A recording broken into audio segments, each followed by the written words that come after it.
management. Performance management is everything that a company puts in place in order to ensure performance and accurately measure performance. Everything that a company puts in place in order to ensure performance and accurately measure performance. That's performance management, okay? So it involves coordinating of activities. That is like a layman's view, but you try.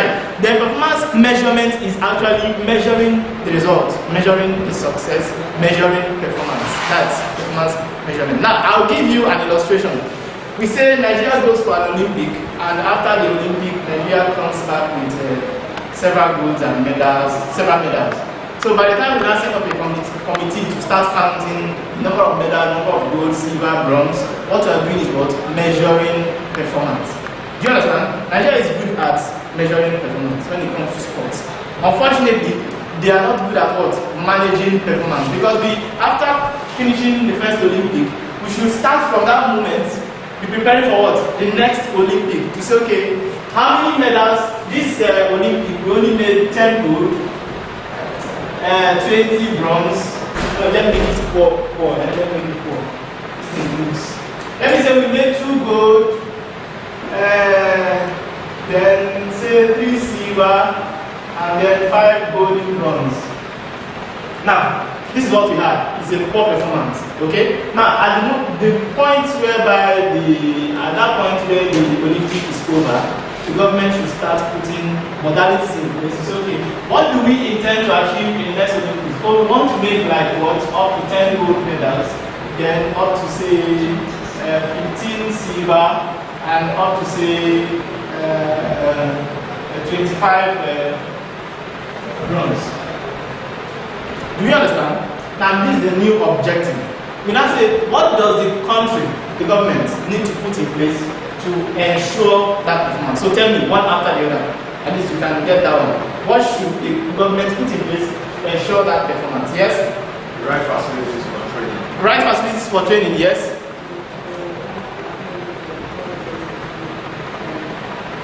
Be specific. What should they put in place?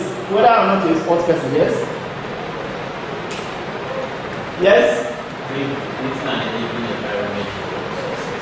What enabling environment? You finance, yes. Good finance, yes.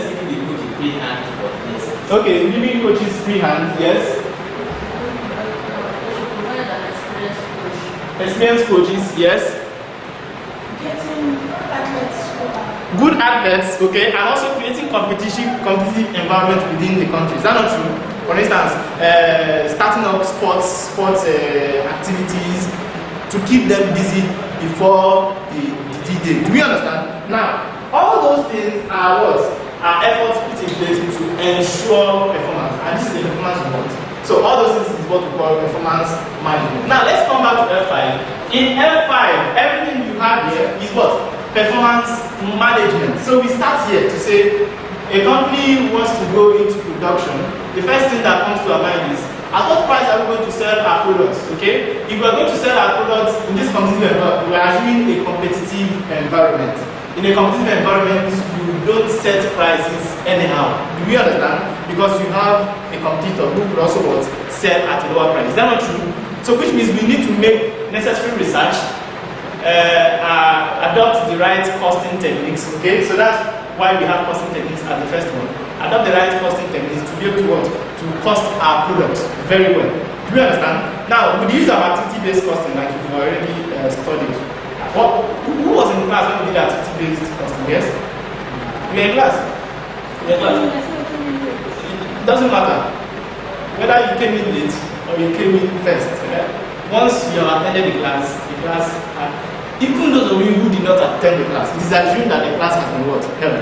So it's expected of you to go and pick your notes and read up that topic and solve questions on them.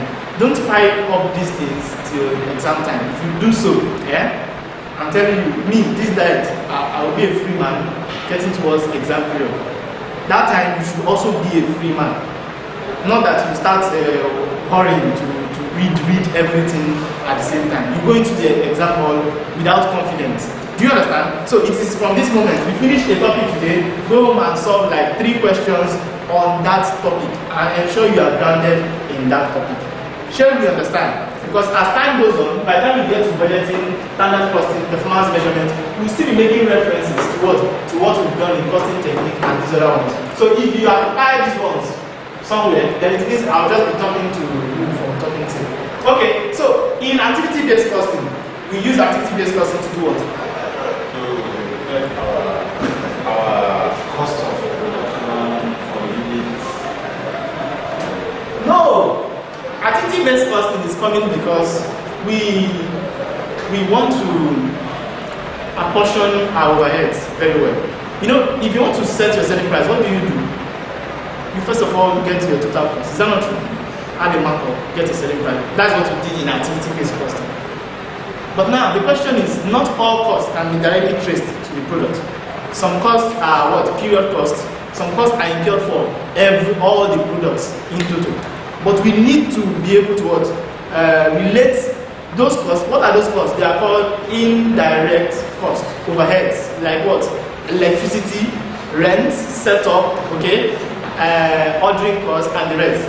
Okay. So we now say, how do we apportion these costs to 1 unit of a product? How do we apportion these costs to 1 unit of a product? So it now comes up with activity-based costing comes into the picture. Do you understand? Now, apart from that, that's not the only reason why we use activity-based costing. Another reason is this. In those days, production, as in production, used to be labor-intensive. You know what we mean by labor-intensive? It was more of manual labor. Okay? Now we have direct. I'll be very fast because I need to finish ABC. I don't need to finish target because I think we've done target very well. Then I need to go into life cycle. Now we have direct and indirect cost. But before I go to direct and indirect cost, look at it. Performance management talks about costing technique. After costing technique, it takes us to decision making. Now we know the effect of this costing technique on achieving our goal. Okay, we want to increase sales demand, blah blah blah. Okay, that's why we need to study costing technique. We now go to decision making. In decision making, we're looking at the effect of the decision, say the risk preferences of managers, the effect of the kind of decisions that managers will take on the actual performance. So that's why we need to study this too. And then we go to budgeting. We say, okay, if we want to achieve performance, what do we want to achieve? So budgeting sets it sets a target. That's what we did there. Over there is the budget, okay? We're setting a target or a standard against which performance we measure. That's why we study here. And then we come here, we now say on department to department basis. Okay? Let us see the deviation from what? From our target. This is what we want to achieve. What did we want to achieve? Do you understand? So it measures the variance between our standard and what? Actual performance. Then here, in performance measurement itself, we are looking at the company as a whole. Okay? Yes, we have deviated. What are the reasons for what? For deviation. Is it the normal deviation? Is it expected? Is it not expected? So you'll be doing a lot of analysis here. So at this performance measurement aspect, this is where students have issues for F5 because it requires more of maturity, okay, business sense at this stage. It's not just calculate ratio and put the ratio down for them. When you calculate ratio, you need to tell the examiner, oh, this ratio is actually okay, this ratio is not okay, give him reasons why okay, you must understand every ratio. So this is all about performance management, and that is it. Now let me go back to the ABC we're talking about. So we have the direct cost. The direct costs are what? The cost of material, the cost of labor that you can directly trace to what? To the product. Is that not true? And then the indirect costs are those ones you cannot directly what? Trace to a product. Now, these are the reasons why we use activity-based costing. I mentioned the first. Now the second is this. The second is this. In those days, production used to be what? Labor intensive. Labor intensive. Now, when production was labor intensive, what does it imply? It means more of the total cost. No, this total cost. More of the total cost will be embedded here. Is that not true? If production is labor intensive, you find more of what? The cost here. Is that not true? Because if you include more of labor than machine. Is that not true? Are we together? Huh? Okay. So now, in that case, let me now take you to target costing. In target costing, when you were taught target costing, if you have a target cost gap, you are all here for target costing. You're not here. But do you have an idea about target costing? Do you have an idea and you miss the class? No. You have an idea? Tell him why you should not miss the class. Tell him the idea that you have about target costing. You don't understand the outcome. Is when you want to set up a price, you have to consider your selling price and your own profits in the notice where your target cost. In a situation where your target price is lower, when you have your target cost gap, is when what is the target cost gap? Okay, that is when the target cost that you achieve is lower. When there is difference between that, is lower. The target cost is always lower than your estimated cost. Okay, so when it is lower, you have the target cost gap. So the question is, in order to sell at the competitive selling price, we need to close the target cost gap. Do you understand? Do you understand what she said? Now, what do we do to close the target cost gap? Yes? If we want to miss class again, because he will assume that there is nothing we are getting in class. So tell him, who can help her out? What do we do to close the target cost gap?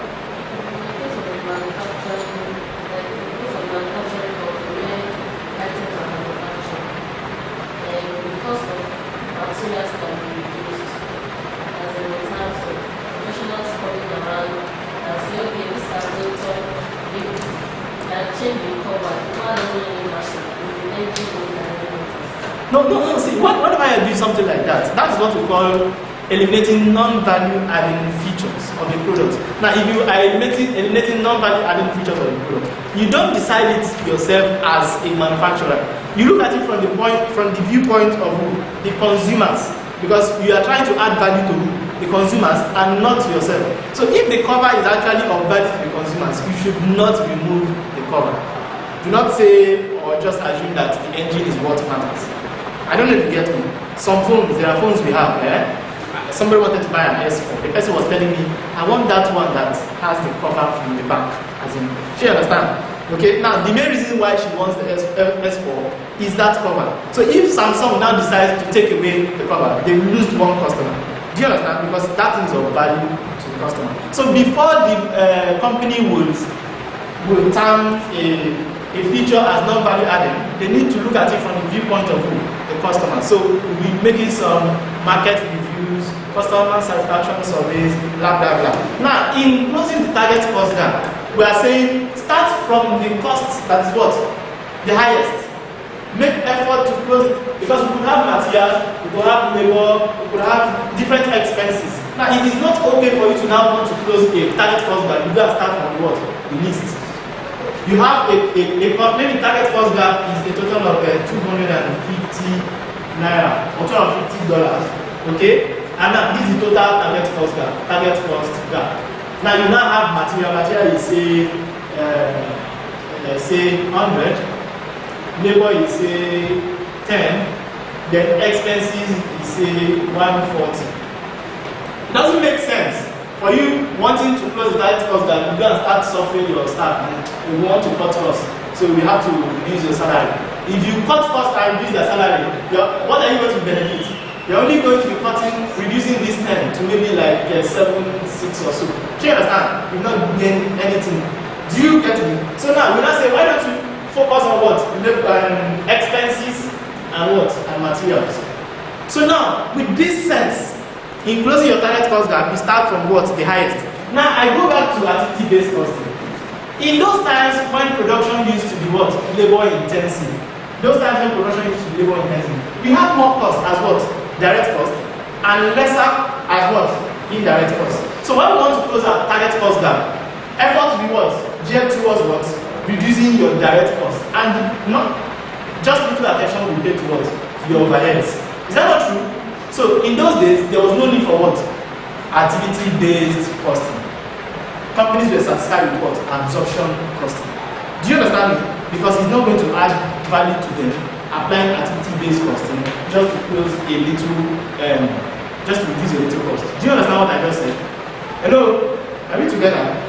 However, these days, production system has moved from what? Labor intensive to what? machine intensive because companies need to feed a larger populace. So you can't feed a larger populace with what? With labor intensive production. Do you understand? Now, with production system becoming machine intensive, what is happening? We are now having more cost as what? Indirect. Lesser cost as what? As direct. Is that not true? So when we want to cut cost, our eyes or attention should focus on what? Those large indirect costs. And that is the reason why we now bring in ABC. That's okay. If you have a problem and you want to solve that problem, what do? The first step to solving the problem is to know the cause of what? The problem. Is that not true? The first step to solving a problem is to knowing the cause of the problem. So if you want to cut this indirect cost, these overheads, the first step to knowing how to cut it is to what? Is to knowing the causes of the overheads.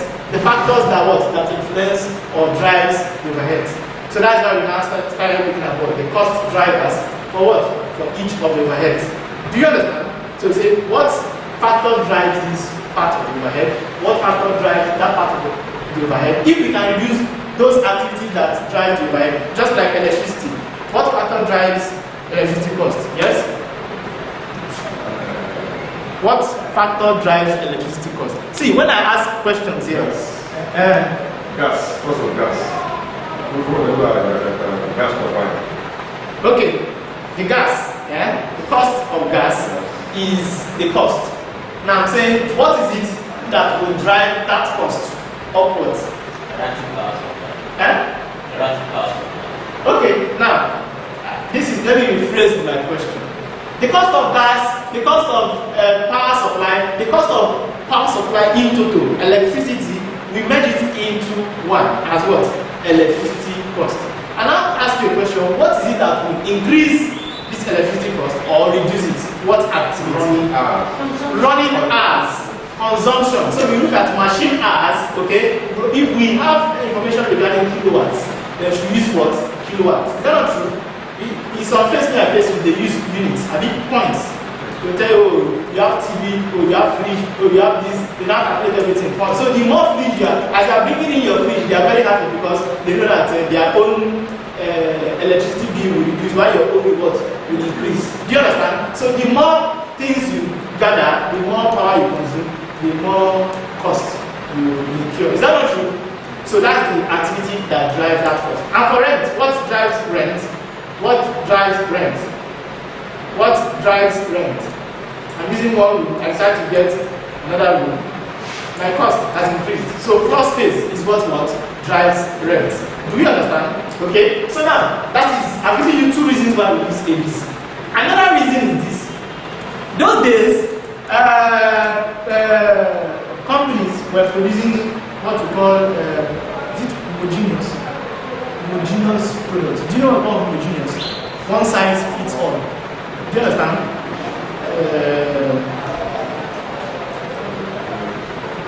We produce one Land Cruiser, no Land Cruiser, Toyota Land Cruiser or Toyota Corolla. We produce one Corolla, and that is the same Corolla everybody in the world will be using. Do you understand? It's homogeneous. Do you get me? But these days, production system has shifted from being what? Homogeneous to what? Customized, bespoke. Have you heard of what bespoke? B-E-S, then P-O-K-E. Custom made. That okay, I sit in the comfort of my house and I tell them I don't want the normal Corolla that everybody is having.